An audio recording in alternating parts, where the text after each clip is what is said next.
Adrenaline in my soul. Every fight out of control. Do it all to get them off their feet. Crowd is here, about to blow.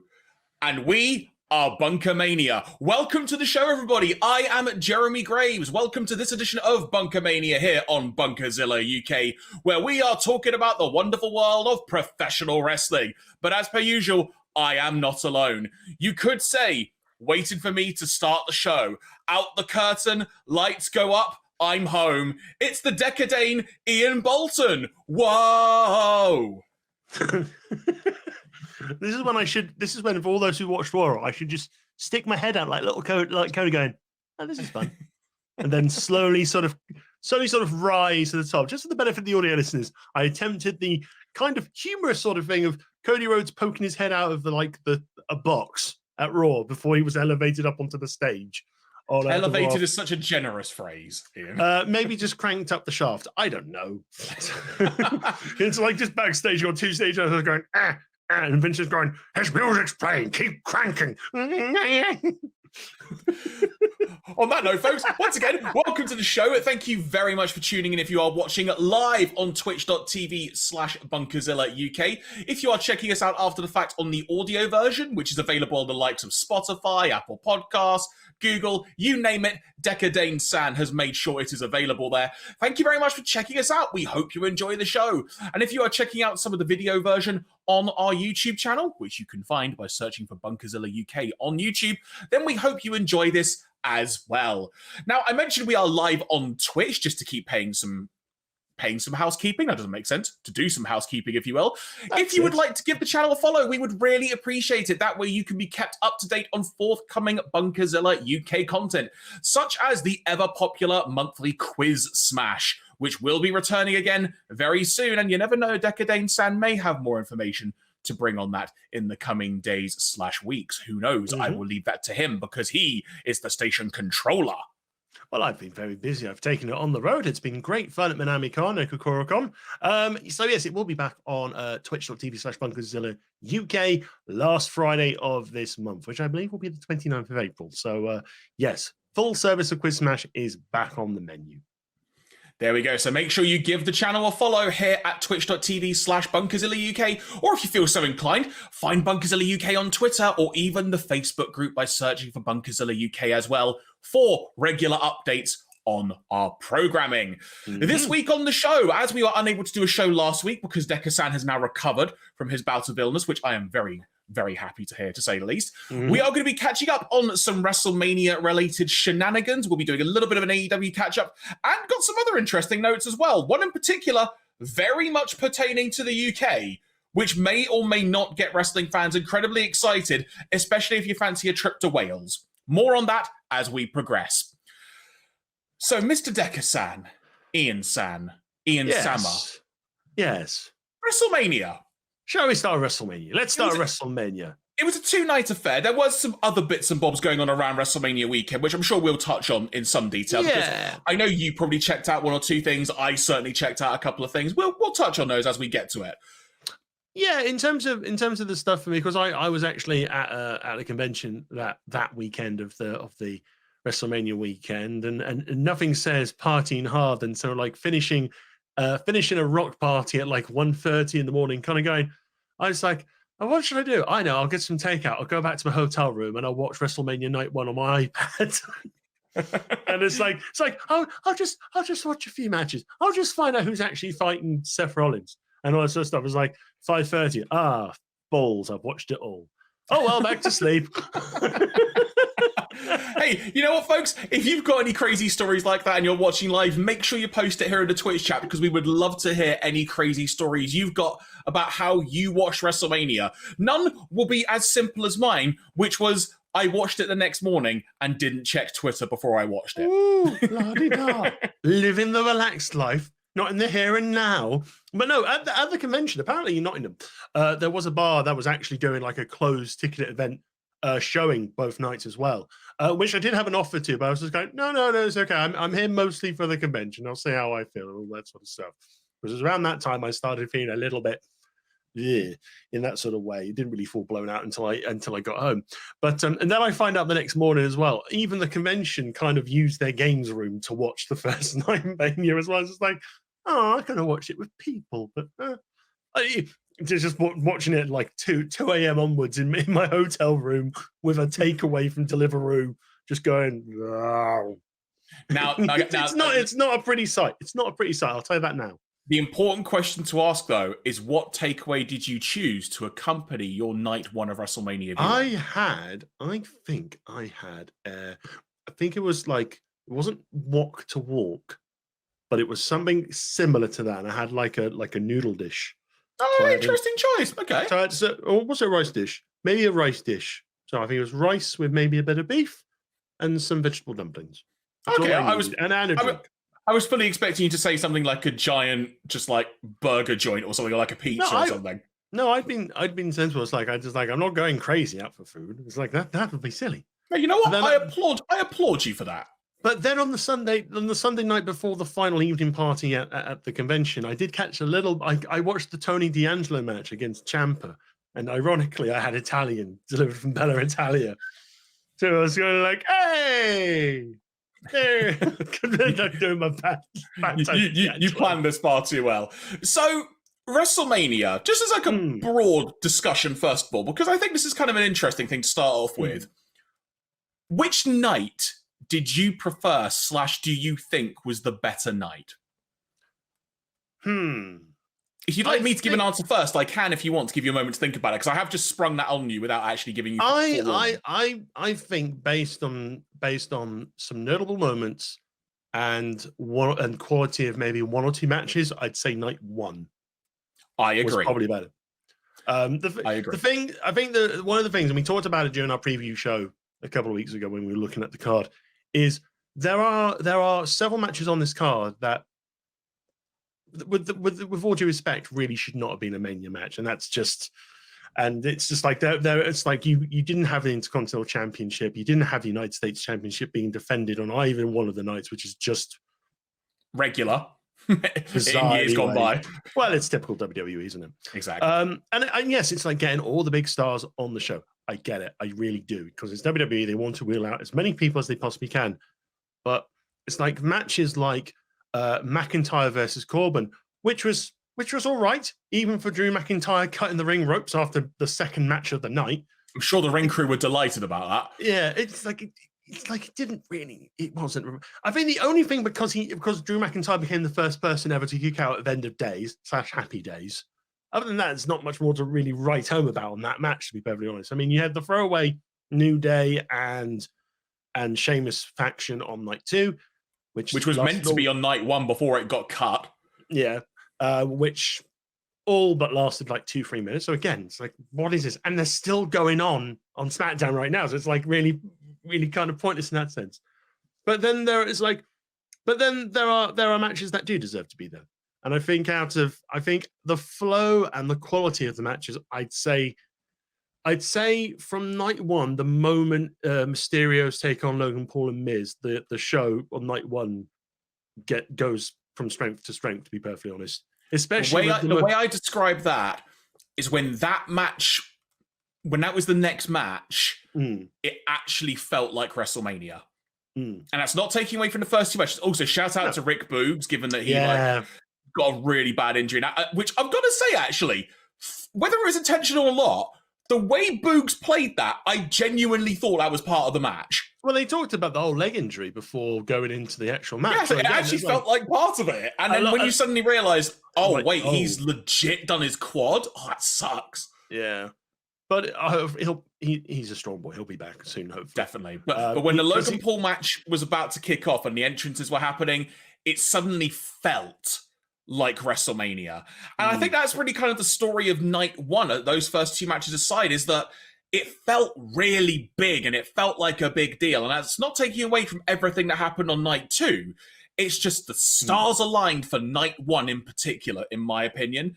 And realistically, if you took some select matches from night 1 and night 2, if this had been a one-night show and they just had those select matches you cherry pick, this could have been one of the greatest WrestleManias ever. Yeah. And I think considering and I think the positive thing to look about this with WrestleMania is when the build was not great. Be honest, apart from one or two storylines, the whole build was not the greatest thing we did, or most stupendous thing ever. But when it comes to, and it was kind of like a similar thing going into WrestleMania 31, because it has felt like this before, when it's like, oh, we don't know what we're kind of doing. Oh, WrestleMania's here. But when WrestleMania happened, it's like, oh, this is great. This is fun. This is the most entertaining sports can be, to be perfectly honest. And I think the first point I got on my little notes here is basically the use of celebrities was excellent. Agreed. Completely. Absolutely excellent. I mean, love him or hate him, you have to respect Logan Paul for the performance he did in the ring. Logan Paul looked like a natural. Yeah. I'll be incredibly blunt here. He looked better than some people we see wrestling on television weekly. Yeah. He looked so good and just a natural. Also, when he came out to the ring, rocking the freaking Pokemon card around his neck, the one that cost him however many millions of dollars. Several million. Yeah, it was just like forget the phrasing, but you knew shit was on, quite frankly. Just you knew it. And he looked really part of it, just looked really very much part of it, didn't look out of place at all. And you know what? The stupid thing is, it works with him being as a heel. It really did. And they randomly turned him babyface. And if there's one thing in the world that people don't want to do, is have to cheer Logan Paul. They can respect his ability, and everyone did, but you don't want to cheer him.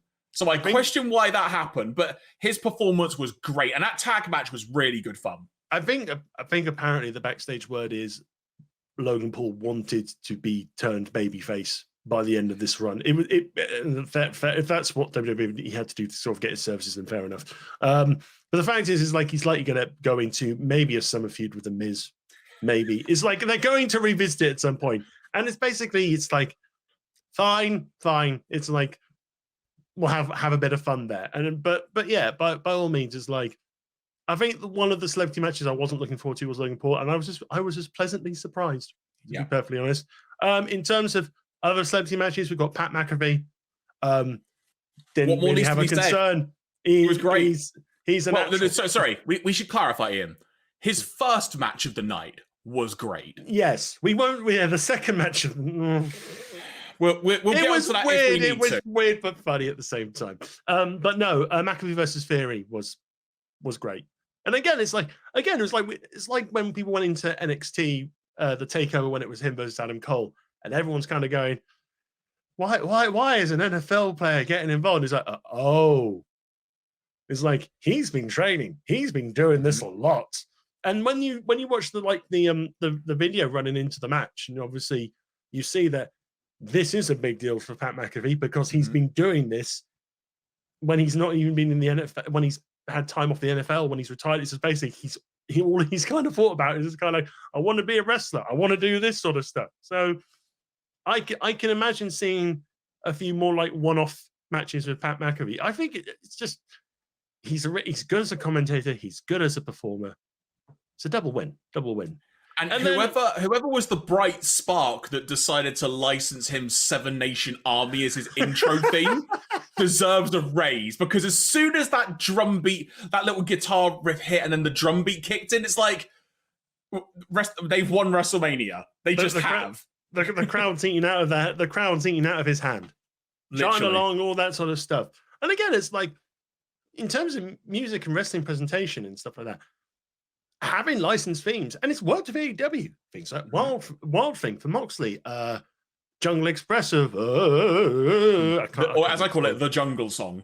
Yeah, that sort of stuff. Or even, obviously, CM Punk Cult of Personality and stuff like that. Orange Cassidy has the Pixies, I think it is. Yeah, as well. So it's like, you do it, you get that sort of lined up. It's like, maybe WWE should, they've got the billions. They should be able to go and say, hey, our wrestler kind of likes your music. Can we kind of do something? Exposure. But Ian, budget cuts. Well, there's a lot of budget being blown on. There was a lot of budget being blown for one person, and we'll talk about that in a little bit. But it just to sum up the celebrity matches. In no right mind should this match have been so bloody entertaining. Johnny Knoxville and Sami Zayn, it's like, of all the things it could have been, this delivered and then some. It was exactly what it needed to be. And that's the only way you can describe it, and it worked. When you have a giant hand that on camera appears out of nowhere and smacks Sami Zayn in the face, to which, I don't know if you noticed this, Mark Henry on Twitter was the MVP of Twitter game that day, because he quote tweeted someone with a screenshot or a gif of it and just said, breeding the next generation of talent, harkening back to the Attitude Era when him and Mae Young gave birth to a hand. Oh, but it's also a lovely throwback to Jackass 3. Oh, was it? There you go. Yeah, because they had an even bigger hand in the Jackass office. It's one of the best things in Jackass 3. But no, it's just like, you knew the moment anything goes became the stipulation. You knew the Jackass team were getting involved in various things, even if it was to distract. So you got Pontius doing a little bit of party boy. Wee Man doing the Andre the Giant slam on Sami Zayn. It's like, what the? It's like, what's going on?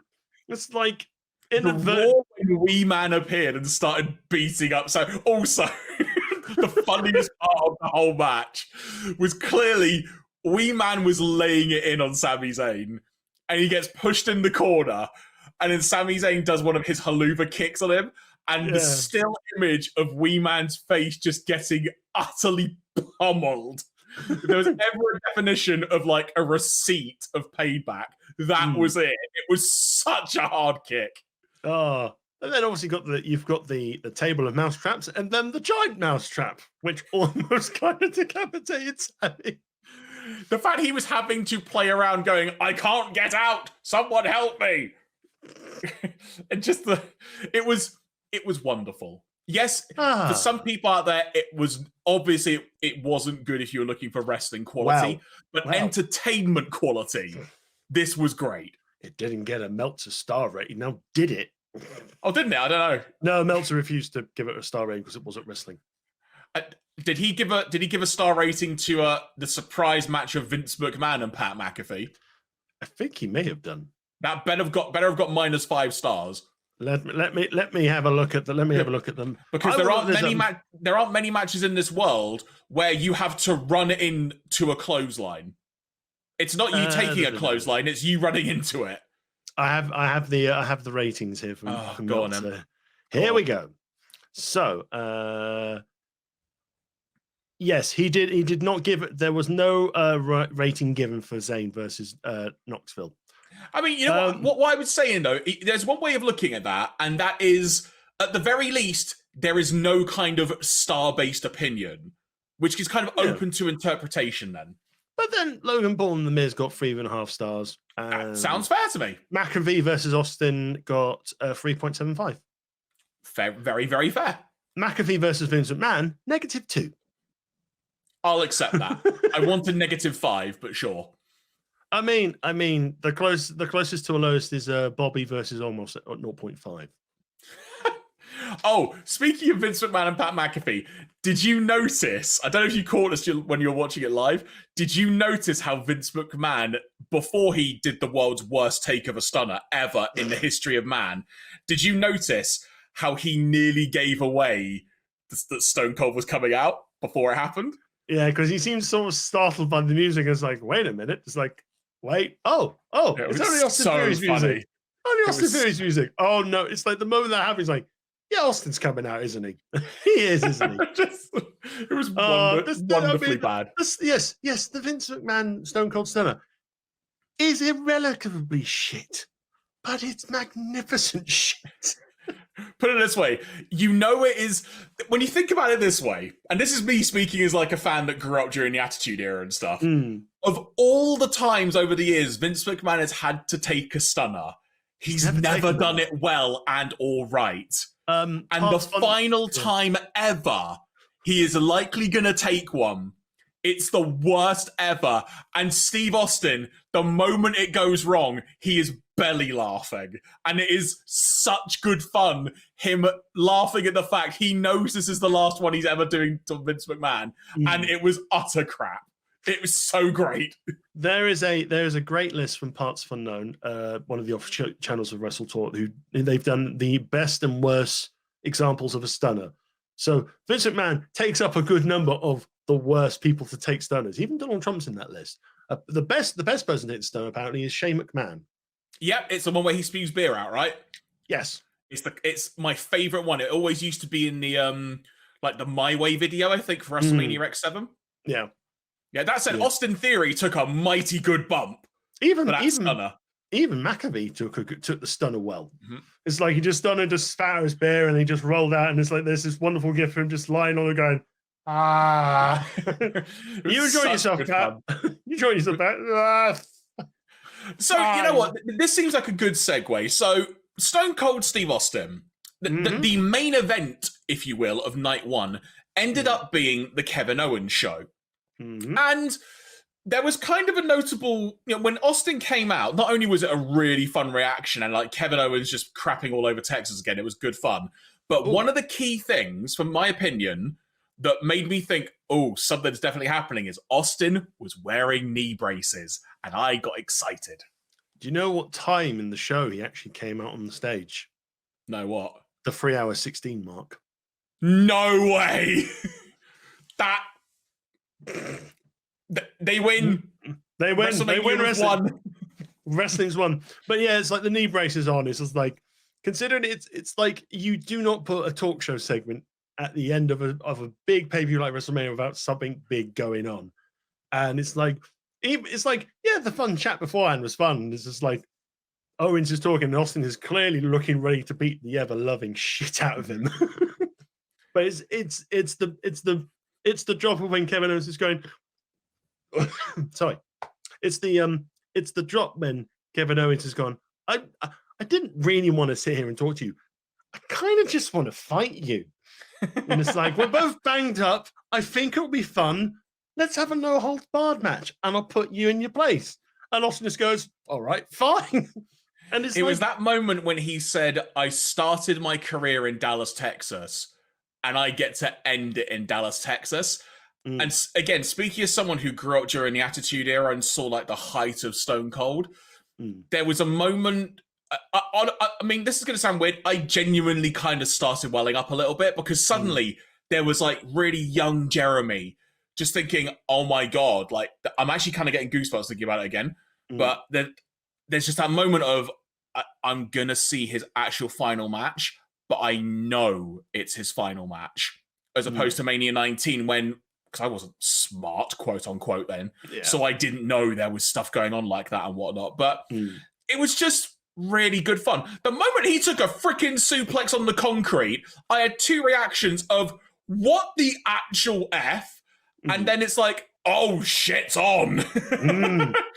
It was great fun. It was just for the first few moments, it was just, this is surreal. Stone Cold is actually having a match. And it's like, unlike sort of like, when obviously some of the legends have come back, like Goldberg and stuff like that, it's like they've worked the match to the abilities of Austin. They're not asking Austin to do stupid things. They're not asking him to go into full blown 90s mode. It's basically partnering up with Kevin Owens is probably a masterstroke because Owens reveres Stone Cold. So obviously, and he is now also main evented a WrestleMania. I just think this is like when you see on Twitter and you look back in the build up, you see how much of a fan of Stone Cold Owens is, and you see how much it really means to him. It's like he might never win the WWE Championship or the Universal Championship ever again. He might never win another belt, but I think he's going to be happy with his career for the rest of his life for that one moment. Him re-signing with WWE has just been justified. Yeah. Like, if anyone was unconvinced that it was worth him re-signing, you get to main event WrestleMania in Dallas, Texas, in Stone Cold's, what at this point is very likely his final ever match, quite literally. It was wonderful and such good fun. There was also part of me while I was watching throughout kind of a little bit on, oh, please don't get hurt, please. Yeah. But it was just great fun. I took in the moment. I just soaked it all up, as it were. I just wanted to be in the moment. Weird as it sounds, that's probably my one regret of not watching it live. Because there's an element where I feel like if I'd Twitter explode. Well, not even that, just kind of knowing it was happening there and then. I know it sounds weird, but it's an element of watching stuff live that I really, really enjoy. But it was so damn good. And, as well, thinking about it from the perspective of Kevin Owens and Sami Zayn, they've both had two of the most memorable matches at this year's WrestleMania, both for completely polar opposite reasons. And it's wonderful to see. And again, going back to your point about them re-signing last year and people going, why on earth would they be re-signing? It's like they clearly enjoy it. There may be some pitfalls in like booking and stuff like that, but they're happy there. They're clearly happy there because they're being put in these positions and they are taking the ball and they are running with it. And if they get to tick off a few things like wrestle your childhood hero or something like that, what's not to love about that? And getting paid ridiculous amount of money to do it as well. Speaking about getting paid ridiculous amounts of money, that was the only segue I could think of for this. So, people will recall, and obviously I know at this point everyone knows, but I want to do build-up, so indulge me. Okay. We had the news a while ago that Cody Rhodes was leaving AEW, and it shocked everyone when it happened, because it came literally out of nowhere. Then, of course, we got the wonderful segments involving Seth Rollins wanting a match at WrestleMania, ultimately culminating in the video filmed at WWE HQ, where Vince McMahon just went, if you wanted a match, you could have just asked me. Which was still a wonderful video to watch. Don't have to go for the Royal Rumble. Just go to Vince. I want a match. All right. Exactly right. Get out. So, of course, the key part of this, though, was it'll be against an opponent of my choosing. So Rollins comes out, does his big old entrance. People are singing along to it. And then he's just in the ring for what seems like 5 minutes, just waiting for something to happen. The lights go completely out. There's a ridiculous amount of pyro. And then you just hear in the distance, wrestling has more than one royal family. And at that point, you hear a bunch of people lose their shit in the crowd. The song kicks in, and they're out from the WWE 2.0 version of the Cody Vader appears the American freaking nightmare, Cody Rhodes. Tattoo intact and all. And god-awful looking AR version of his tattoo. Oh, the AR. It's like they're worse. I have issues of, well, I find the Randy Orton and Riddle snakes fighting with one another quite funny, but also quite terrifying and also quite silly at the same time. So just having the American Nightmare tattoo in AR is fine for me. It's like, it's like a little battle. The Undertaker one, though, was awful. It's not like the Roman Reigns one of him just going.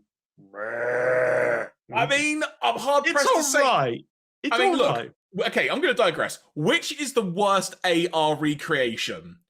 Undertaker or Roman Reigns? They're both pretty freaking bad. I mean, there is the giant Becky Lynch face for Big Time Bex, which is just kind of staring, going with the sunglasses, going, "Hello." Joe, I agree, but in a weird way, I can let that pass because that almost feels like that's like graffiti. What about the Belair lips with the whip of hair?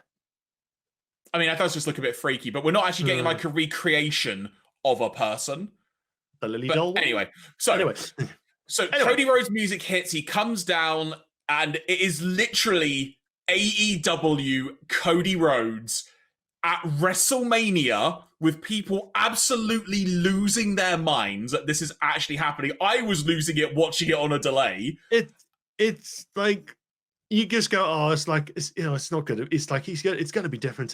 It's like it's the same music. It's the same general entrance. It's the same character, more or less. He hasn't got Arn Anderson with a gun going, "Hey, have a gun." No. But get the Glock. I've got a Glock, Cody. I've got a Glock. But it's literally just pretty much pound for pound AEW Cody, and it is, and up there with Stone Cold on Night One. It is the most surreal thing, and it's just like, because you read all the stories and you kind of go, they're never going to do that. It's like, they'll do like a low rent version. It's like, it's like there's the moniker. I mean, it's like the moment he appears on stage, the WWE PR machine are just full force because like minutes into the match, there's variety interviews out, there's ringer interviews out about Cody coming back to WWE. T-shirts are immediately on sale, free designs. They're all sold. Most of them are sold out now, which is just ridiculous. I'm sure there was a spike on Pro Wrestling Tees website as well. Possibly. I mean, credits due. The T-shirts for Cody on WWE are nice. I do like them. Are they not just the same as the AEW ones? But they've got like a new sort of like sort of American Idol with like Pharaoh just kind of in the front going like looking to that and doing a Raw and stuff like that. Pharaoh the dog's a winner. If WWE embrace Pharaoh, yes. Just don't bring him out with fireworks about. No. Please. He said that won't be the case on the bump, which is WWE's like social media talk show. It's like he has a good like 45-minute interview with them, which is quite fun. It's kind of like anything enlightening from it. No, it's just generally it's the general undertones of why he's come back, and they kind of do. It's like in most things now they have had to acknowledge not literally say AEW, but they've kind of gone, well, I've been away for 6 years and people know where I've been. So it's kind of like, I just thought it's a time to move on. I mean, we'll talk about the match in a second, but generally the impression I'm getting from all the sort of interviews Cody's doing and stuff like that, he was doing roundtable interviews as well for the wrestling podcast. Did like a media scrum, effectively, didn't he? Yeah, he seems generally happy to be there as well, which it's a stark contrast to Ronda Rousey. Because it's like when Ronda came back, it's like, yeah, she seemed happy at Royal Rumble. And then she came up the day after to do that weird promo of just looking just fed up being there. It's like, you clearly don't want to be here. So why? Whereas with Cody, there's a lot of things that have lined up quite nicely for him in terms of I think they're doing an A documentary about Dusty Rhodes, which he's serving as an executive producer, so he's having a massive say in a lot of stuff there. Also, it just seems like from the positioning WWE have put him in right now, it's like, yes, this is not the Cody Rhodes that was with WWE 6 years ago. This is a Cody Rhodes that is different, that has managed to go out and say, hey, I'm now a big deal. It's kind of like how Drew McIntyre went off, was Drew Galloway, changed his sort of physique and sort of completely rebuilt himself and came back, and look at him, he's now a two-time WWE champion. And it's kind of like the same with Cody, to be honest. Obviously there's a bigger impact because obviously he's helped build AEW and stuff like that. But the fact is like at this moment in time, he's being treated and he's being presented as a very big deal. And it's like, I think there's been a report.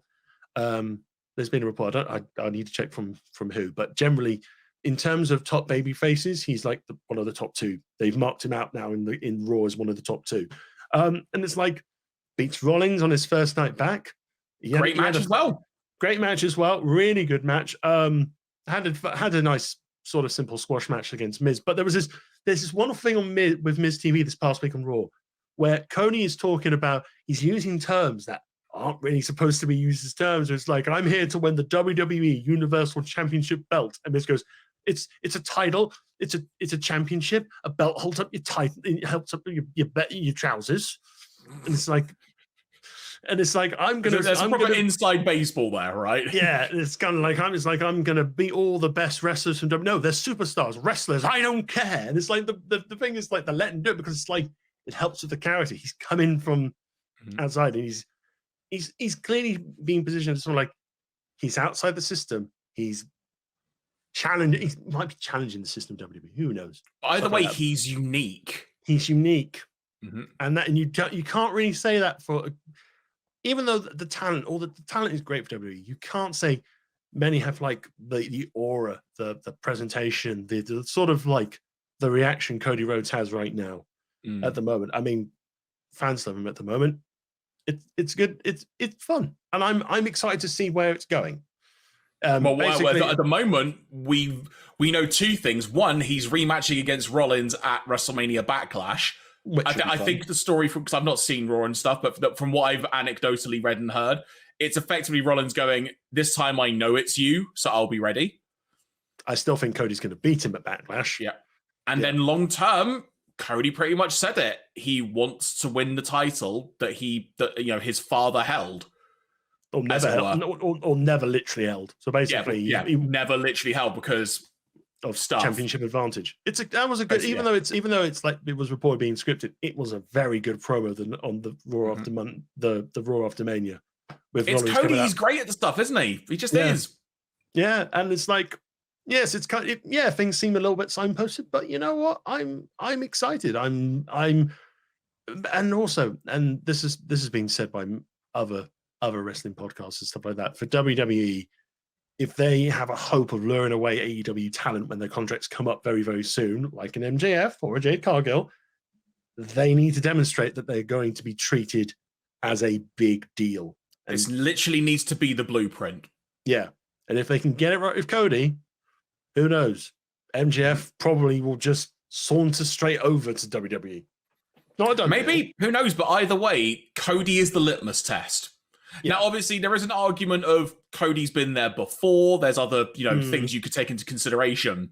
But Cody is the litmus test for this. And this is why it's going to be fascinating to see what happens over the course of the next year. Yeah. Yeah. And I think, depending on what they're doing with the unified titles, they're either going to merge them into one belt or something. I don't know. But it seems there's it's a championship, Ian. A belt holds up your trousers. Oh, I'm sorry, Jeremy Miz. I couldn't think of a better way to. There is one way. Actually, no, don't call me. I don't want to be compared to the Miz. No, there are other things that I just went, no, I'm not going to say that because that's just. Did I ever tell you the story? This is a tangent, but did I tell you the story of what I thought Miz's theme song was? Yeah, you've said it on the show before. Yeah, you said I can't compare. It's like, I can't compare. It's like, no, that's not it at all. I can compare, which he can't because he's not that great. But Logan Paul was better than Miz. Just saying. Indeed. But no, go on, sorry. But yeah, just to finalize, it's like I'm very excited seeing Cody back in WWE. It's just, I think because it's like for a while, it's like, he's not going to, it's a work, Jeremy. He'll never go back to WWE. He's going to turn up in Ring of Honor. He's going to beat the Booker for Ring of Honor. It's like, well, he's just walked down a WrestleMania ramp with a shit ton of pyro. And a lot of money. And also a slight little elevator on Raw, which just really the new entrance side of ways they've done it for Cody on Raw this past week was actually quite cool. So basically, got lots of smoke and then pyro on the doorway to clear the smoke. That's kind of cool. I mean, something unique. Unique is the word, isn't it? Yeah, Miz kind of joked, it's like, oh, we've kind of blown all our pyro budget for the year on that one entrance. It's like, fine. I mean, you've got the billions. And so I would have responded with, more than you get, Michael. Oh, go back to the real world. Ooh. There you go. Speaking of real world, we got 2 women's championship matches on WrestleMania. Got Charlotte and Ronda, which I actually thought was a good match. It was what I would describe as a bit of a rough match in the sense of it felt a bit weird in places, but I actually liked it. The finish was dumb as hell. It just really freaking was. But the match out of the 2, and I say the 2 that stole the women's championship picture, was Bianca Belair and Becky Lynch. This match was so damn good. I will say that Bianca Belair, I don't know exactly what happened, but Becky tried to do a somersault senton, and her foot just went right in Bianca's face, and the slow-mo replay looked brutal. Oh, the promo Bianca did afterwards, she has eyes nearly kind of swelled up a bit. Yeah, literally, I saw it during the match, and I just thought, that's swelling up something good. But it was a really good match. And also, got a shout out to Becky Lynch. I don't know because I've not read up on this, but the first thing I thought of when I saw her entrance and her new hairstyle was basically your David Bowie. Yes, I'd go with that. Ziggy Stardust. But we also have the Becky Marvel Studios ident, which is just as awesome. So interesting note on that. I thought as well it was a Marvel Studios ident. Apparently, it might have meant to have been a play on the Now Then Forever ident from the very beginning of WWE shows. Okay. Apparently, but yeah, I saw it and just thought, okay, Becky Studios, sure. Yeah, coming out in a bit in the gloss out people carrier, and it's like, yep, big time Bex. I do like the fact that she has little goats on her shoulders half the time now. It's like little goats for the greatest of all time. But no, out of the 2 women's championship matches, this is by far, I think, in terms of matches for the entire weekend, this is probably the best match of the weekend, without a shadow of a doubt.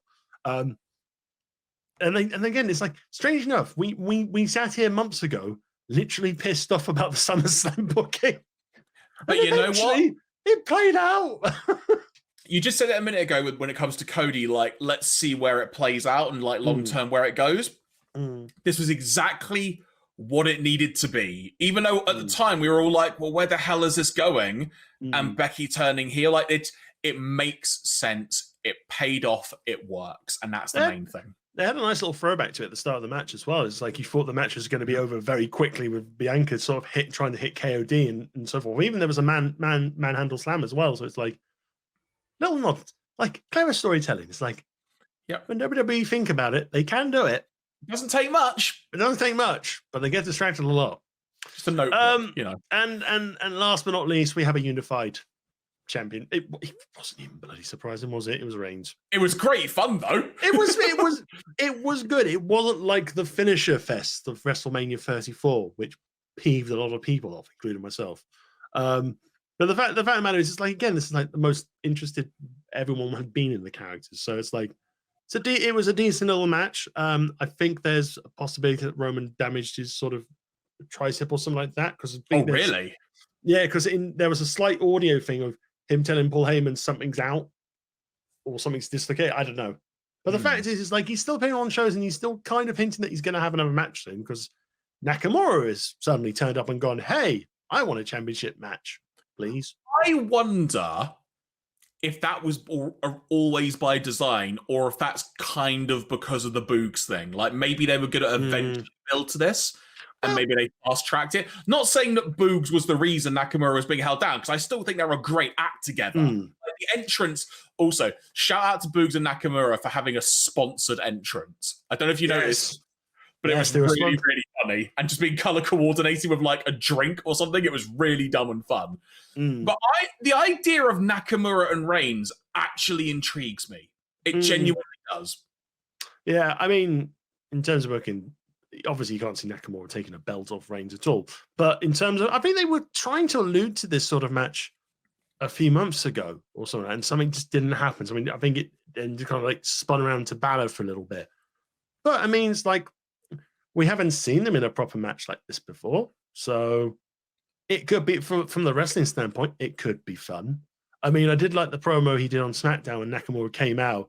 And Roman Reigns is going, oh, we're the bloodline of love. It's like, well, we're spreading the love. And he gave Shinsuke a nice little hug saying, thank you for coming out. It's like, I'm going to spread the love. He stepped back and the Usos stereo kicked him. Beautiful times as well. Yeah. It's like typical heel stuff. I will actually say, talking about like matches of the weekend, this has just occurred to me. The Raw tag title match was so good. Yes. It was so good. Oh, it's like the RKOs. Between that and like the Raw Women's title match, those two matches, so damn good. Oh, it was like the springboard RKO for Riddle. It's like, it's like it was just great fun. It just really is. Like there's a lot of good about WWE at the moment. And you know what I will say as well, and this is kind of harkening back to something I mentioned at, I think, Survivor Series and Royal Rumble when we talked about it. It's these big shows which, for want of a better way of putting it, fans will go out of their way to tune into. And this is a chance to really showcase what you have got on your shows. And I would argue this WrestleMania is probably the best presentation of, if you're only going to tune in for 1/2 nights, this was the best presentation to showing people this is what we're currently doing. Because it was really freaking good. You cannot fault it. Yeah.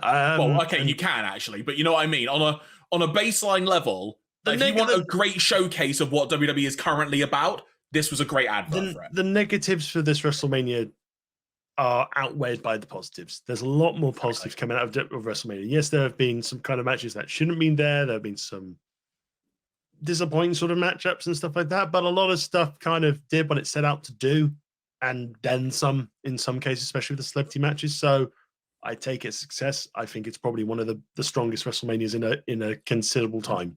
Like I mentioned earlier, if you'd cherry picked things into one night, could have been the best Mania in a very long time. Absolutely. So we'll just do a quick rundown of post-Mania. So obviously some things have been going on in WWE. Bring us up to speed, good sir, because I am not aware. So enlighten me. So we've already talked about Rollins and Cody having another match at Backlash.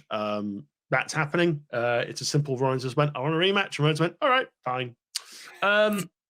Ronda Rousey and Charlotte Flair will have another match at Backlash, but it's an I Quit match, which Ronda Rousey has been demanding this time round. So which is fair, given how the match finished and whatnot. It seems very fair. Pretty much. In terms of Bianca Belair, her first challenger, shock horror, is Sonya Deville. Because on Raw, so on Raw, Sonya Deville kind of said to Bianca, "Hey, I've got a contract here for your first challenger. We'll find you a challenger. Just sign here on the line, and we'll start getting that ready." And then later on in the night, there's a promo where Deville is about to announce who the next challenger is, and she blindsides Belair completely. Okay. So, and Sonya is good as a wrestler. She's had some really good matches with Naomi. So if this is like a transition from authority figure back into wrestling, great. I was literally about to ask, is she still currently sort of like an authority GM role? So kind of, yeah. Loosely. Okay, yeah. I mean, fab. It should be good fun. Yeah, it should be good fun. So Edge has a faction. It's starting to take shape. So the Mountain of Omnipotence. I loved the entrance of Mania. That was it was really good. It's just a shame the Edge and AJ match. I'm sorry, it was boring. That's fine. It was all right. It wasn't like I overhyped it. It's just it's not what I wanted, but I don't know what I wanted. Fair enough. I mean, it did what it said to do on the tin. But Damian Priest being involved with Edge is such a good fit. Absolutely. I think there'll be another member or two being added. We don't know who. But it's like it's the Mountain of Omnipotence. I don't know if that's going to be the stable name, but I think the Mountain of Omnipotence is amazing. Especially when oh no, all the omnipotent ones. I don't know. I've just thought of the acronym for Mountain of Omnipotence. Moo. So realistically, just spitballing here, if they were going to add someone else into this, almost in a weird way, maybe creating like a new brood in some ways, who else currently off the top of your head might be a good fit for that? Well, is this a Raw? Also, this is a Raw feud, right? Because I might quickly go to WWE.com and look at the roster page. Yeah, this is Raw. Okay. So what say you off the top of your head? I think there'll probably be a female member added. I think a lot of people are thinking Rhea Ripley might join it. Which would be amazing, but also it's like I think they could do a swerve and put Liv Morgan in there as well. Because Morgan's sort of getting there a little bit now. She's had victories over Sasha Banks this past couple of weeks, so it could work. I don't.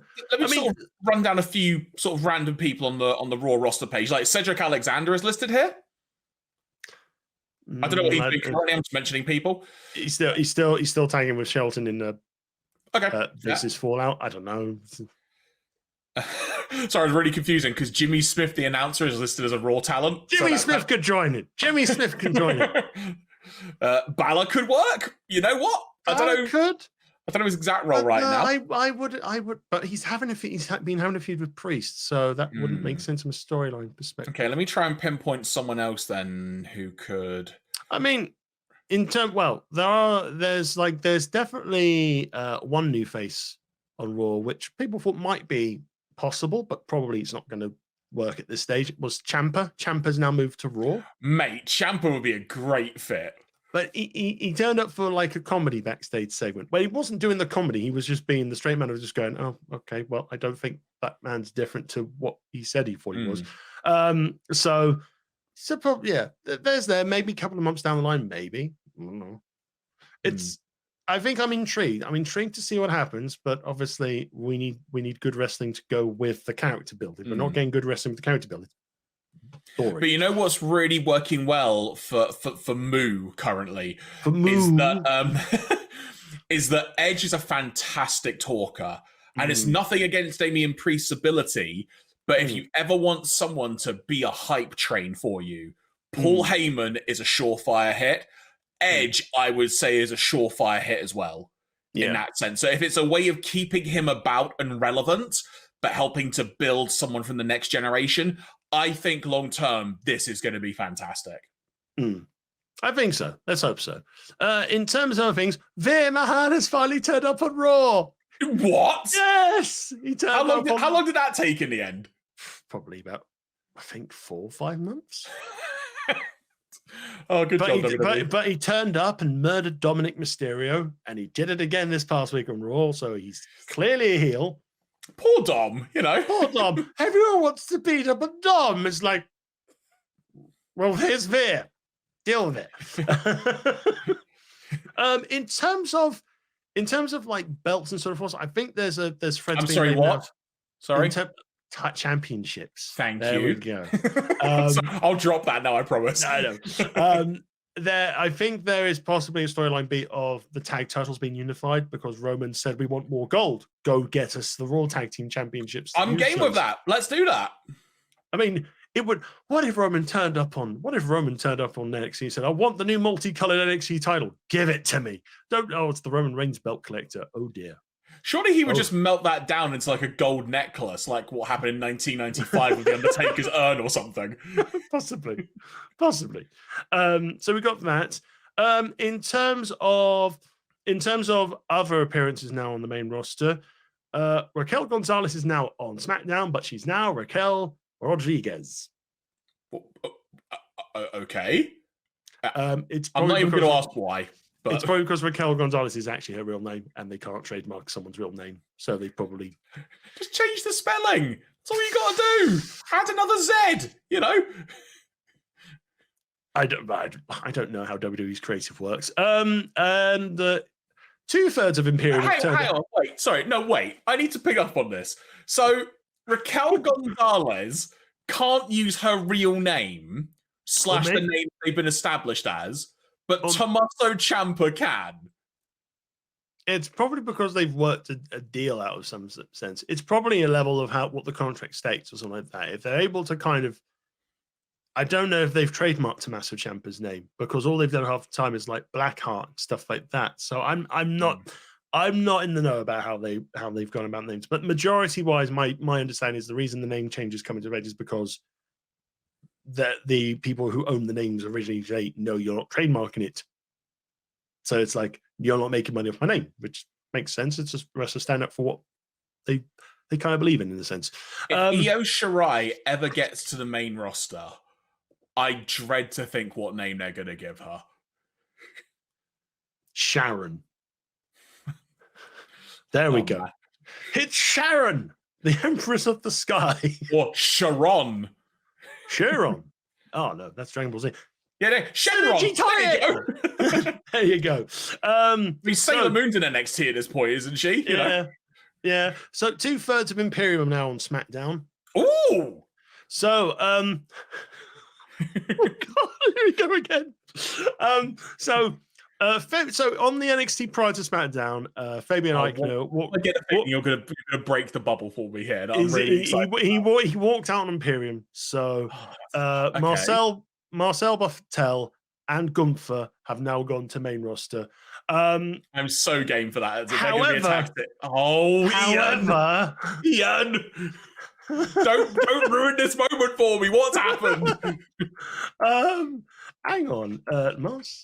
SmackDown. Oh, what is this building to? I am so nervous because I legitimately don't know. Gunther has gone onto the main roster as Gunther, and mind you, worth noting, he's lost about 30 pounds. He's looking proper trim, isn't he? He's looking really good as well.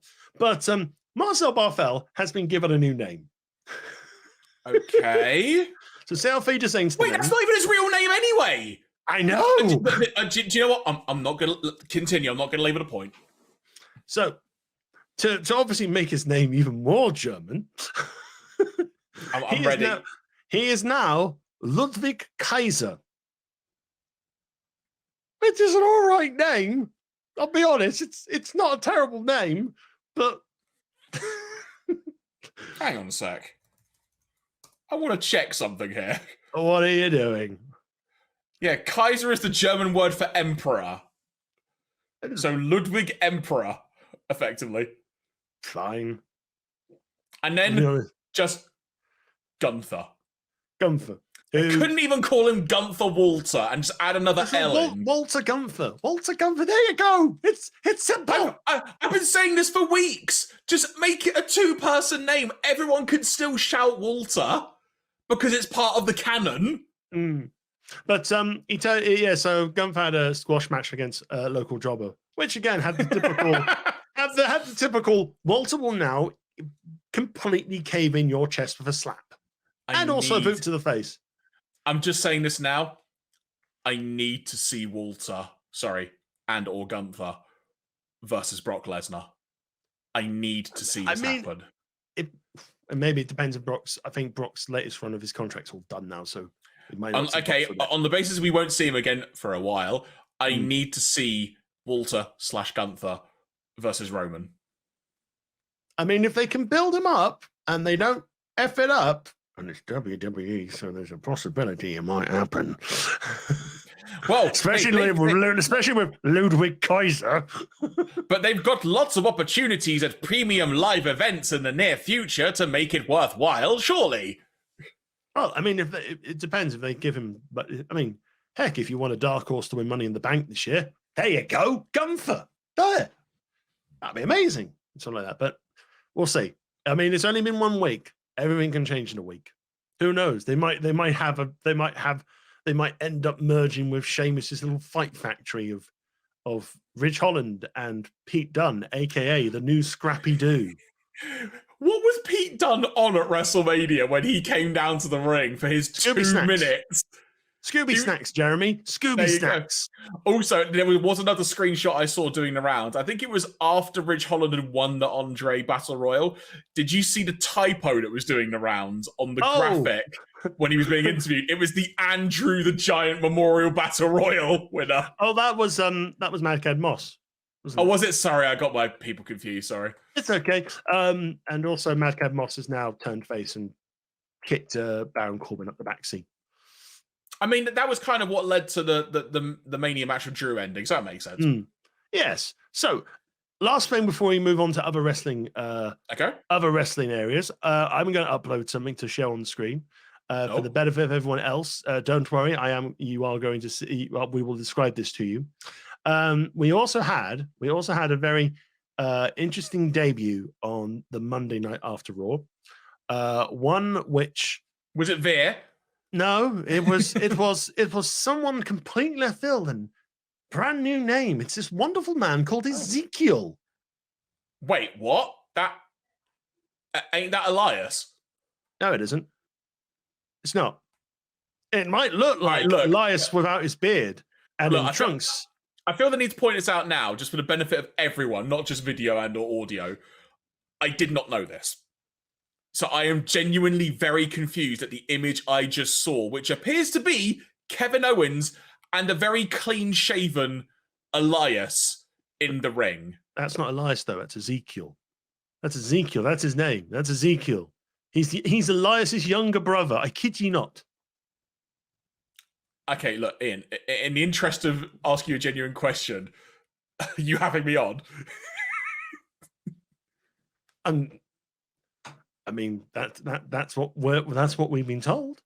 This bright face, clean shaven. I can't tell if you're being genuine or not. What's going on? Wavy hair, stallion in trunks. It's like he's more handsome than Elias. He's leaner than Elias. He wears trunks. Of course, it's his younger brother. It is. And I genuinely can't tell if you're being serious or not. Kevin Owens is so incensed. He thinks that it is Elias, but it clearly can't be Elias, Jeremy, because Elias and Ezekiel had a photo together as well. Let me get that ready for the screen for you. What is going on? So you're telling me Jeremy. Someone called Ezekiel, who is claiming to be Elias's younger brother, which also implies Ezekiel doesn't know where Elias is. Just saying. I mean, Elias has been off Raw for like 5 months. So basically we've been told Elias has been dead. But I mean, look, they're brothers. They're happy. Look at them. I mean, all right, look, for the benefit of that's not Photoshop at all, is it? For the benefit of audio listeners, we just looked at a picture of them side by side. Ezekiel's face in that picture looks a bit suspect. It's I'm not just sus. You saying. can see the joy in his face. He's happy. He's met up with his older brother who was lost for so long.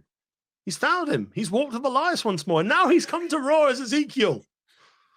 I mean, hang on. Walk with Ezekiel. There you go.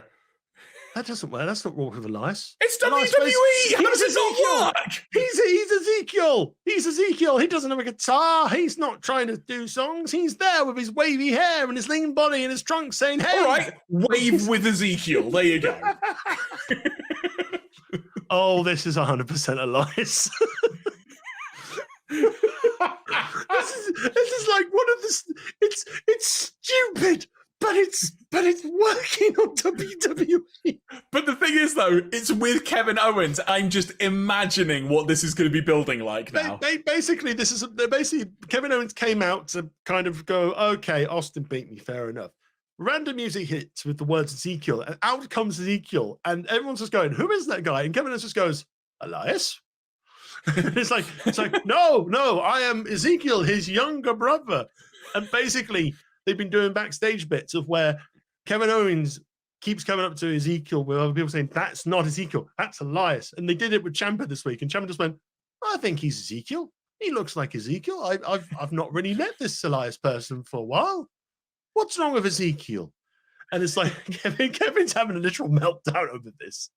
Are they going to bring Sami Zayn into this? I need to see conspiracy theory. Conspiracies. But but the fact of the matter is, the fact that Owens is going to try and is trying through hell or high water to put this over. And you know what? It's stupid bollocks. But this is fun, stupid bollocks. We've had stupid bollocks on WWE before, and that was just bollocks. This is high-grade quality bollocks. This will be storyline of the year by the end of the year. I guarantee it to you right now, Jeremy. When we look back on the wrestling world of 2022, we're not going to talk about Cody coming back with all the pyro. We're not going to talk about Austin's one final big match. We're going to talk about the joy that is Ezekiel. Wave with Ezekiel. No, I don't know what I don't know if his ring move. This is the weird thing. He's kind of dressed similar to what Jackson Riker was before he got released. But unlike Jackson Riker, he has a lot more charisma and he's not problematic. So take that as a positive. Take that as a positive. He's gone through Jason Riker to become Ezekiel. No, apparently one of the reasons why we haven't seen Elias for so long is Creative told Elias to cut his hair and obviously shave the bit, so really kind of completely transform. They came back and Vince went, "What have you done with him?" It's like, you told us to go change his look and cut him. No, I didn't. You go home and grow your hair. Creative. Oh my word! I mean, honestly, that story just doesn't surprise me in the slightest. But if anyone's going to make it work, it's good. But the fact is, Ezekiel when he was Elias with KO, they had great chemistry as a double act. So this will be fine. Didn't they do that one segment when they were like trying to play the guitar where the crowd were utterly booing them out the building? Well, it was because they were just literally insulting local town. It's basically they did the heels easy book of let's insult local town A. All right, fair enough. Insert generic insult A here. Yeah, about like, generic town B. It's like, I'm happy to be here in local town to wrestle The Miz. No one says that, Ian. Yeah, so you know what? Overall, landscape of WWE is certainly looking fun at the moment. That's got to be said. It's fun. It's strange. It's stupid bollocks as usual. But hey, we're strapped onto the rocket. It's going to be a fun ride. Speaking of strapping onto rockets, have you seen any of AEW the past couple of weeks? Due to illness and new jobs and stuff like that, I have not, but I have been keeping an eye on results and seeing what's been going on. Yeah, there's been a lot of things going on in terms of quality wrestling and stuff like that. The wrestling quality the past couple of weeks, there have been some utter great bangers on these shows. And in the case of Wheeler Yuta, utter bloodbaths.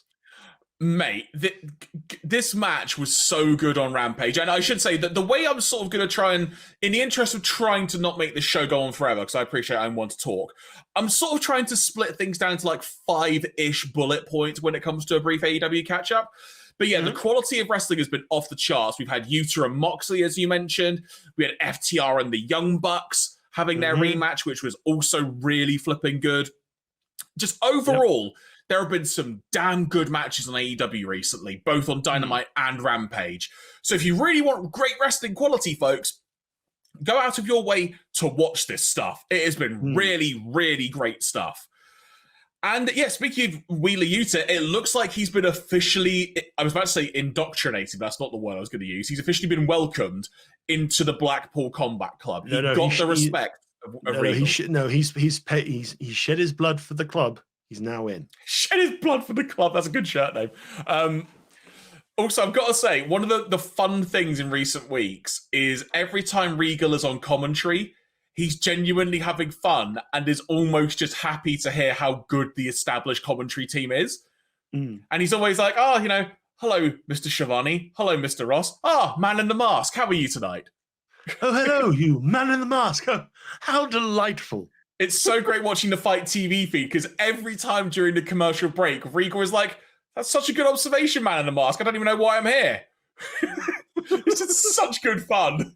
It's wonderful just hearing that stuff from Regal.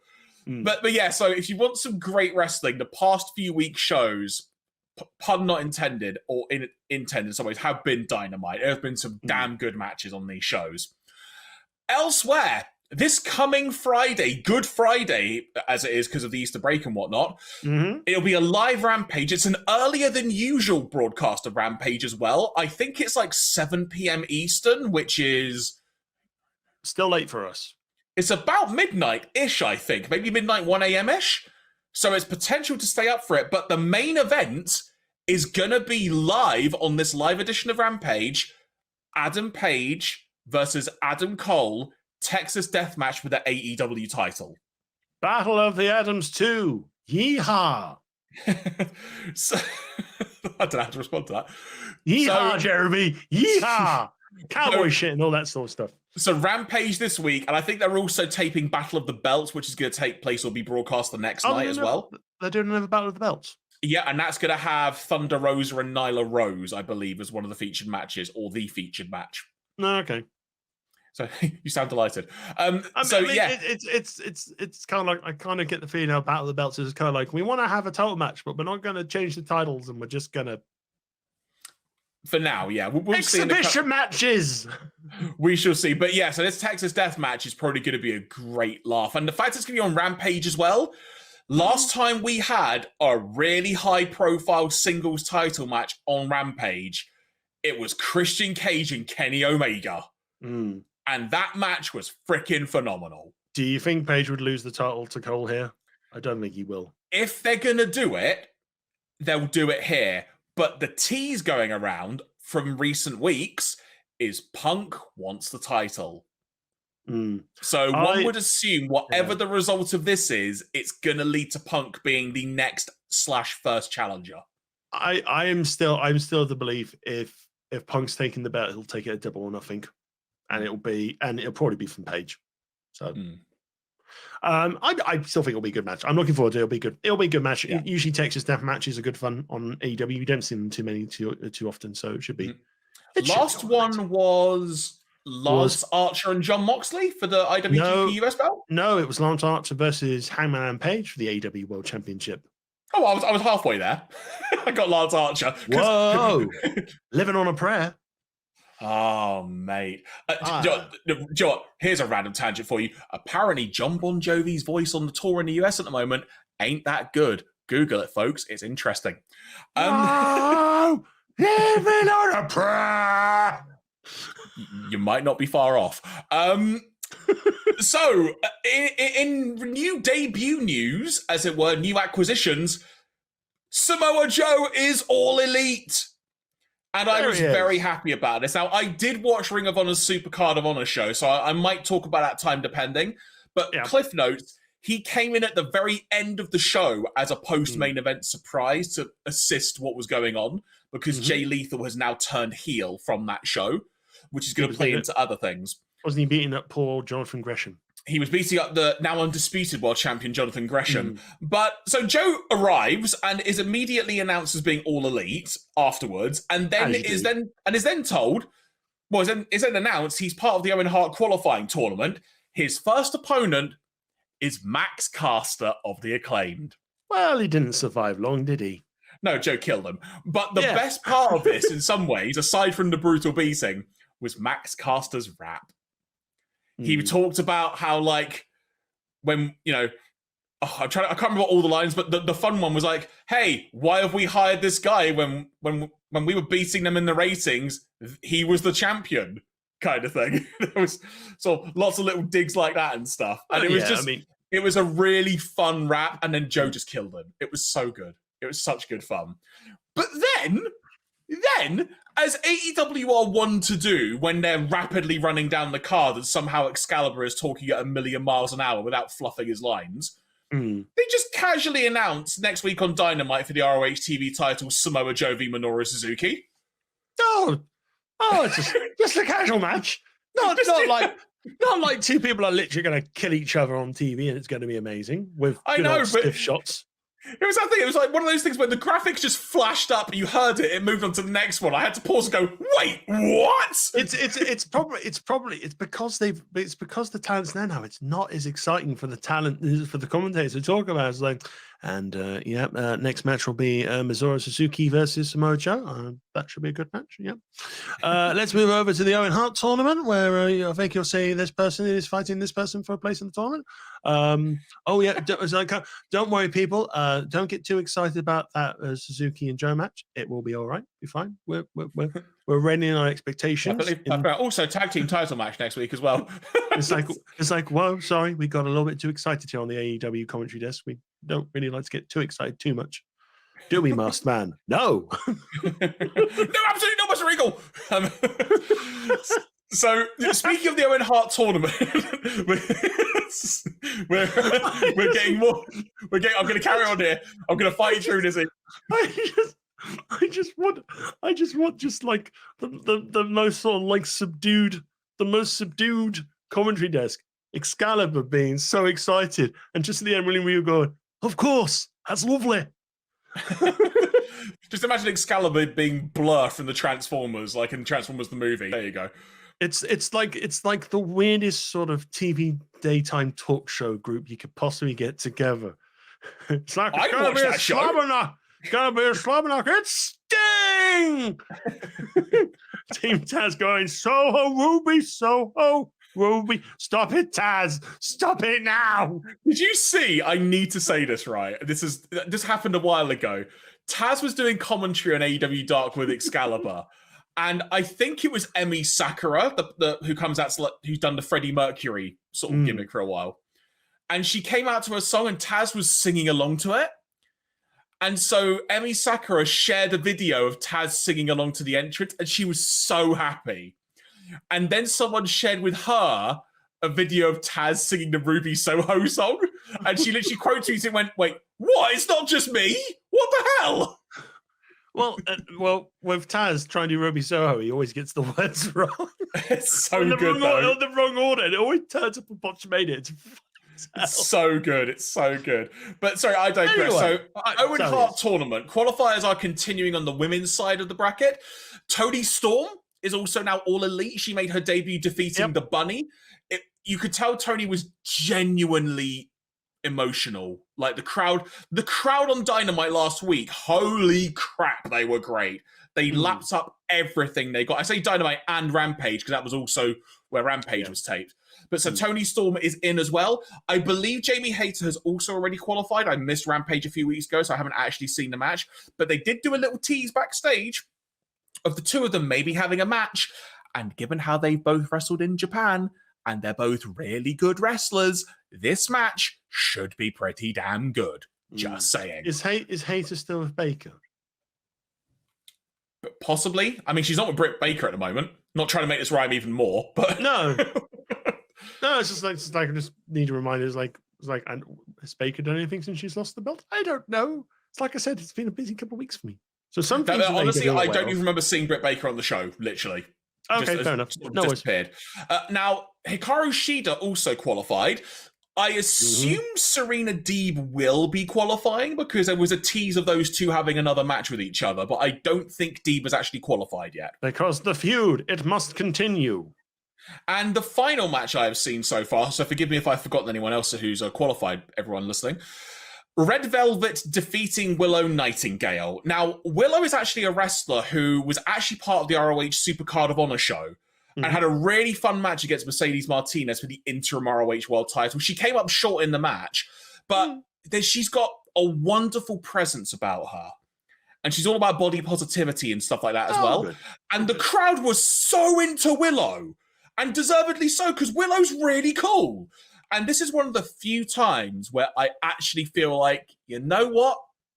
Let Willow win. Because the crowd are really into her. And I think Red Velvet's starting to turn heel as well. I'm just not into it, quite frankly. Possibly. I mean, the thing is, they might always have like last chance entries for the tournament. So you never know. They could do something. If they're reactive to their fan base, AEW could do something with that. Indeed. And then the final note I will make is MJF and Wardlow. Wardlow was told to go home. But for the past 2 weeks, he's shown up, destroyed a bunch of security guards while MJF has been doing commentary, and has just basically been held back by tons of security before he's called out. The crowd, Iain, each time this has happened, are losing their shit. They want to see Wardlow get his hands on MJF. And it's now going to lead this week to MJF facing Sean Dean, who you will recall CM Punk previously cost him a match against. So one assumes, given it's going to be MJF in the ring. Oh, don't have Wardlow turn up and just beat up Sean Dean to give him the disqualification win. Well, no, I fully expect this time it's going to be MJF will be distracted and Sean Dean will do a roll-up as opposed to him just being GTS'd and gets the win by DQ. So it will then be Sean Dean 2-0 against MJF. And so, yeah, AEW at the moment is really, really, really good fun. Like, if you get a chance to catch up or if you haven't seen the shows recently, to everyone watching and or listening, really worth going out of your way. And as for Dynamite tonight, at the time we are doing this recording and broadcast, here is the lineup for Dynamite tonight, everyone. Samoa Joe v Minoru Suzuki for the ROH TV title. Don't get too excited. Just remember, don't get too excited. Don't be too excited. The AEW commentators told us not to get too excited about it. MJF versus Captain Sean Dean. For the AEW tag team titles, Jurassic Express defends against Red Dragon.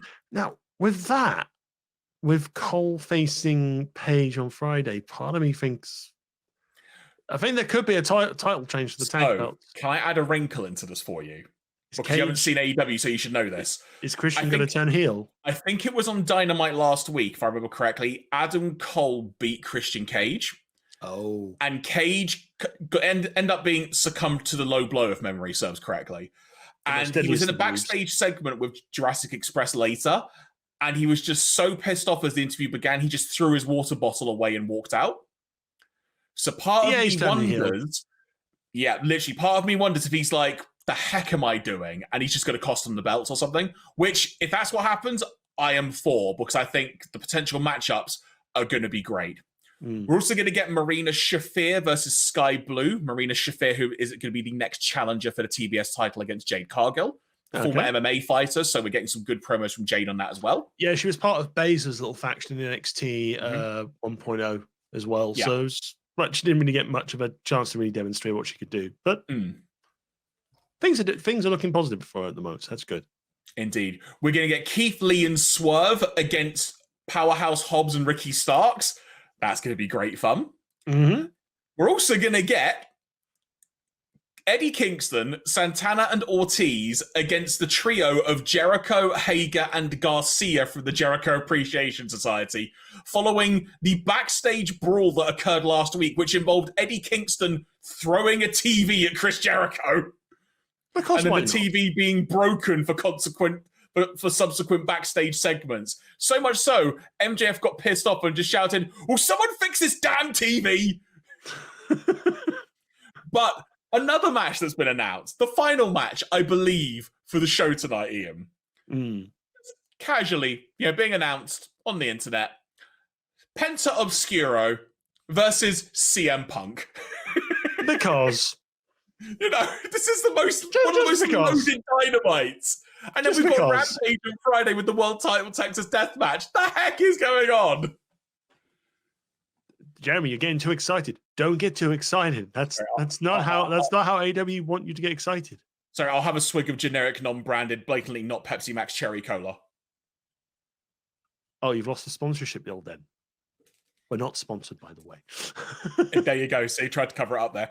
And so, folks, that's where we're at on AEW. Again, tried to condense that as much as I could for this edition of the show. It's been really good fun. And if Dynamite and Rampage this week are anything to go by just on previews alone, this week is going to be a special week. I think next episode, when we do the next episode, we'll have a bit more of a more focus on AEW stuff. Because obviously the last couple of episodes we have been talking about Mania. It's been unavoidable, to be honest, because it is the biggest wrestling show of the year, technically for WWE and in the world. So it's kind of, we do need to talk about whether, even if it was great or shit, we still have to kind of talk about it. But no, next time around, we are going to do a little bit more on AEW. Indeed. So I guess that means, Ian, before we conclude, it's time to take a journey as we go and look at wrestling from around the world. So, this time, I think we're going to keep it a bit focused, and I'm sort of going to allude to a few other things. Well, I say we should, rather. Focus on a few other things briefly that occurred on WrestleMania weekend. So, did you get a chance to watch the NXT show? I've watched some of Stand and Deliver. I haven't watched all of it. How was what you watched of it? I watched the ladder match, the opening North American Championship match. It's supposed to be a 5-person match, but there were so many factions there as well. It was ridiculous, but also good fun at the same time. And that sort of thing. And it was nice to see Cameron Grimes win a belt at long last, to be honest. Hey! Ciampa's little farewell with Triple H was quite nice as well. In terms of other news stories, Dolph Ziggler retained the NXT Championship, but then lost the NXT Championship on the Raw after Mania. So, okay, right? To who? Braun Breaker. Oh, of course, silly me. Sorry. But the belts have been redesigned again. It's still the same NXT logos and stuff like that, but instead of black and gold, it's for the men's title, it's black, and now you've got the NXT coloring in the back plate of the NXT logo, which kind of looks all right, to be honest. Okay. It's more eye-popping with like the women's title as well. Okay. So Mandy Rose is still women's champion. Toxic Attraction lost the tag belts, then won the tag belts on NXT 2.0 the week after Mania. Why? Obviously, I'm aware that the men's tag team title situation is a little bit iffy. Yeah. Well, one half of MSK, Nash Carter, was released by WWE last week. Following some very serious circumstances. There were some serious circumstances. There were some allegations, but what has been reported by people like Dave Meltzer at the Wrestling Observer is a very silly photo being taken by amongst other things. But it's so the belt had to be vacated. Pretty Deadly from NXT UK have gone over to NXT. They, shock horror, were the people who beat up the Creed brothers and not MSK, so I was shocked. Well, there you go. Well then, and Pretty Deadly are now the NXT tag team champions, so they had a really good run in NXT UK. I haven't seen many of their matches, but they have been spoke about quite highly. So yeah, we'll see how it goes there. But cool. But yeah, that was generally sound level. NXT is just it is what it is, and sometimes sometimes you'll go, oh, okay, because this week Natalia's turned up and decided to fight Cora Jade for a bit, so it's like, all right, fine, off you go, all that sort of stuff.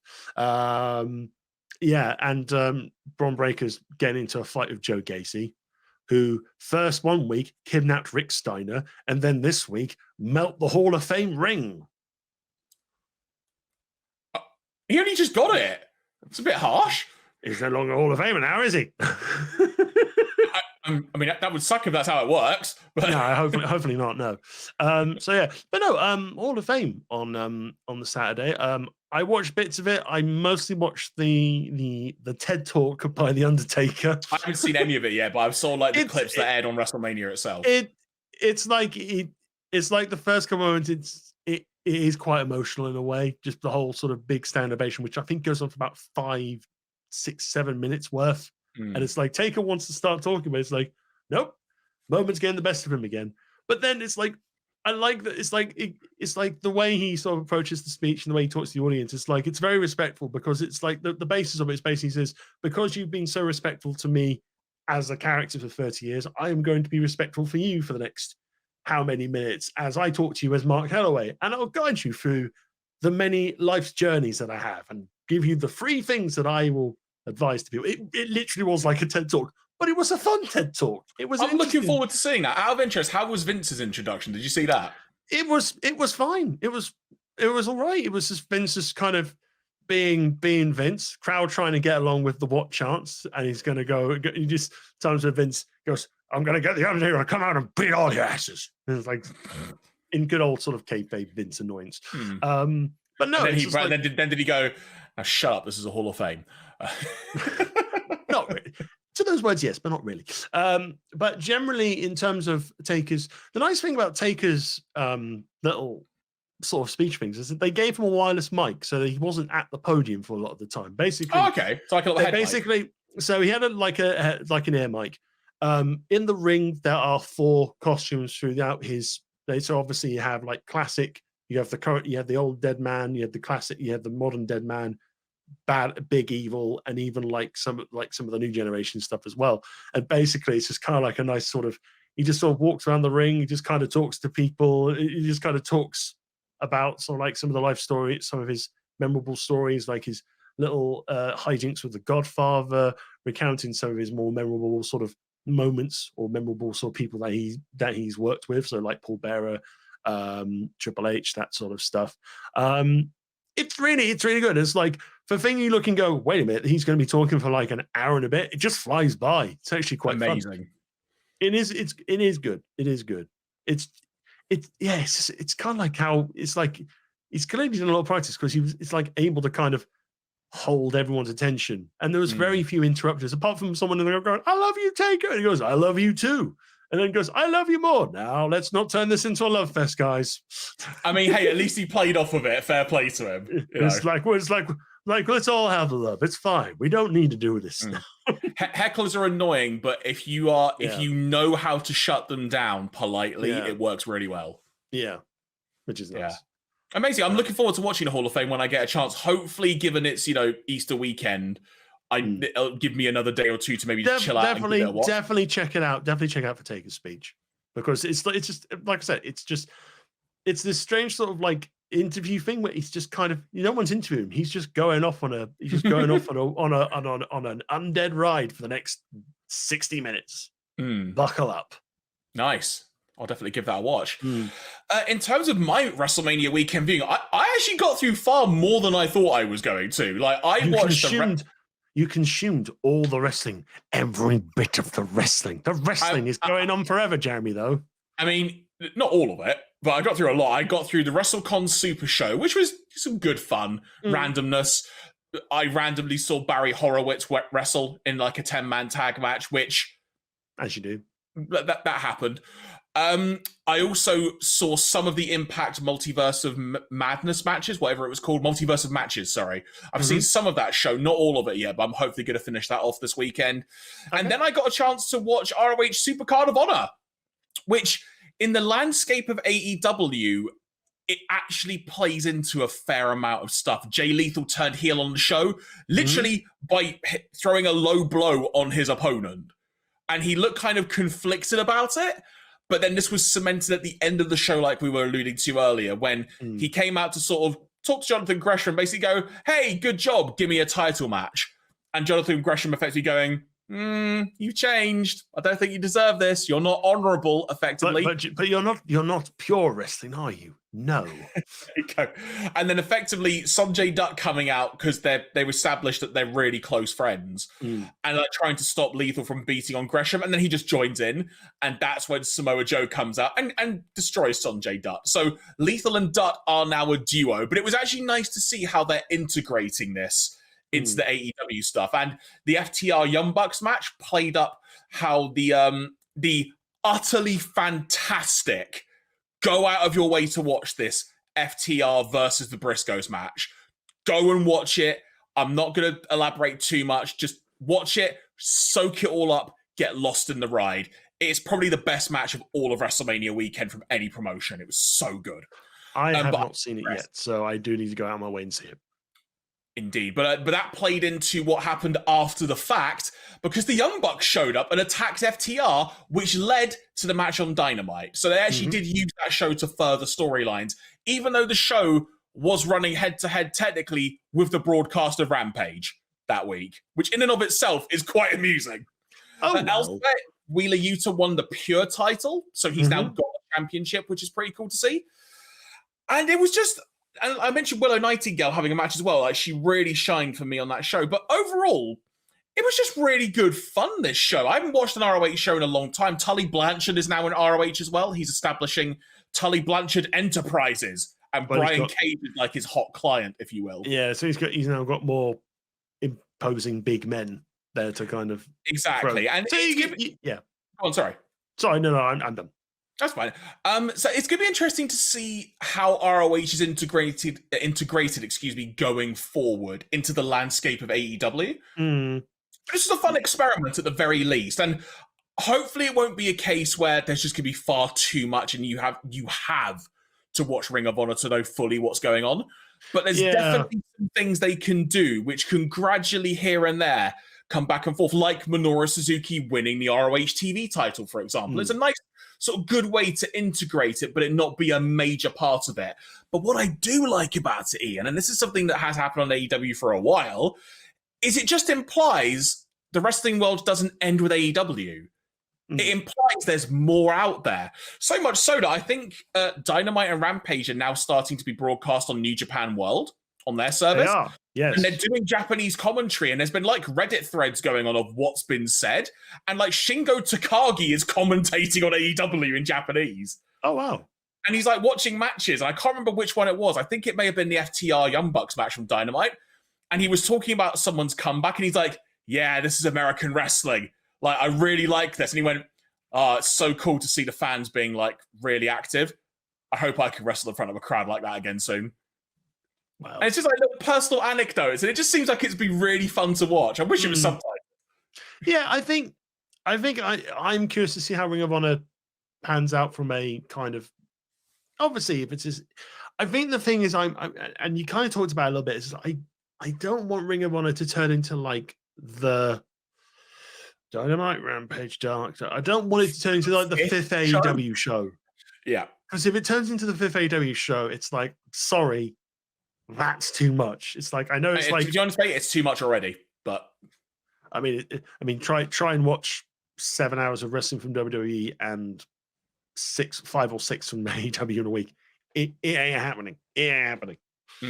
As long as it's a case where it doesn't become vital, that's the key. And even on Dynamite, they did show some quick clips from Ring of Honor, Supercard of Honor, just like the Jay Lethal turn. They showed that had happened. So at the very least, they acknowledged it, but it didn't feel like if you weren't watching it, you haven't missed out, as it were. Yeah. Like, they gave you the cliff notes of what you need to know. And as long as we get that, I think things will be all right. Yeah, I hope so. It's just like, I think Ring of Honor is a good, now with Tony Khan running it and looking after it, I think if you're going to use talent who are not properly used on AEW, who don't have the space for AEW and are able to kind of do some work on Ring of Honor and so forth until they can be moved over to AEW for a bit, that's fair. I don't really want to call it a developmental, because in the way the people who are wrestling there, they're established. They're established from the indie scene. They do this, and they're already achieving great things. So I don't really want to see RH as the ultimate developmental for AEW. It needs to, in effect, be like the sister group. Yeah. It's. I know people don't like the word, but it needs to be its own brand. Yeah, effectively. With occasional crossover. It needs to exist in the AEW universe, like I was mentioning, but not feel lesser or more. It needs to feel like it's on equal. Or forced, aka Survivor Series. There you go. Yeah. So on that note, then, we've got one more note we're going to touch on briefly, because I appreciate we're sort of already going a little bit longer than we anticipated. Yeah. But that said, big news when it comes to a giant wrestling show happening in the UK in September at, I believe it's the Cardiff Millennium Stadium, which is now known as the Principality Stadium, I think, if memory serves. This is that WWE have announced they are going to be running a major stadium show at that stadium in Cardiff on the 3rd of September, if my notes in front of me are correct, because admittedly, I haven't double-checked the date myself, but I trust you. I believe it's the 3rd. Yeah, oh yeah, because it actually is. It's right before the schools go back. And this is massive news. The last major stadium show, if memory serves, was SummerSlam 92 at Wembley. Yes. So this is going to be the first major stadium show since then. One would assume there is going to be some other events going on around that time, maybe like some television stuff happening. I'm not too sure. I think there have been reports there will be TV tapings for Raw and SmackDown, as well as like a fan access event. Cool. As well, so that's cool. One of the stories that have come out today about the Principality Stadium thing as well is they've already opened up notifications for people to get like pre-sale information. So if people want to sort of find out when tickets go on sale and stuff like that, they can do. They have had 59,000 signups. Jeez. Yeah. How many does the stadium hold? Principality Stadium? Let's find out. Because I can't remember, but I know it's a decent capacity because they get a lot in there for like rugby and football matches alone. And plus even like gigs that they've had there. So the capacity for it should be 74,500. Yeah. So right. We're already we're pretty much 2/3 full.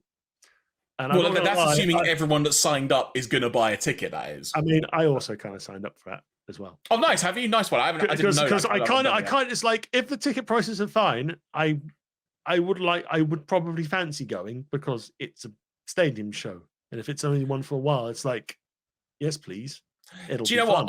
It's weird because there's part of me that's like, oh, I'll get a better view on TV, but there's also part of me that's like, the atmosphere. There's part of me that's also like, you know what? I'm probably not going to be going to many events this year in general. Like at the moment, this is just me personally thinking this, but if I'm going to aim for one or a few, this feels like a good one to aim for. So I think I'm probably down with the idea of going more just for like the experience and fun times more than anything. I mean, worst case, if I don't get tickets for the like the show, if there are tickets widely available for like the fan access show, like they do it like for a couple of years, I'd still go to that because it's like, oh, it's a fun little WWE wrestling con. Yeah, almost like a day trip in essence. It's pretty much a day trip, and then maybe find it because likely a nearby bar or something like that. Most bars in Cardiff area will probably also want to stream it as well because obviously they'll get the extra business for people who can't get tickets to go in. So it's so it's all little sort of bits and pieces there. So, it's gonna be like a Champions League football match, pretty much. Pretty much. And it's exciting. Fun. It's exciting. It's the first major wrestling event from WWE in the UK for some time. I think the last major ones, obviously they weren't necessarily major ones, but obviously we had the UK takeovers, which I've been in attendance for like, I think 2 of them. So I was at one of the Blackpool ones, like the first Blackpool takeover and the Cardiff takeover at the Motorpoint Arena, where it was Walter versus Tyler Bate and Cesaro versus Ilya Dragovich. And it was a great crowd, great atmosphere and stuff like that. And it's a good area as well. So I think as long as they bring something sort of meaty and kind of substantial to this show, rather than just like a super showdown like in Australia and stuff like that.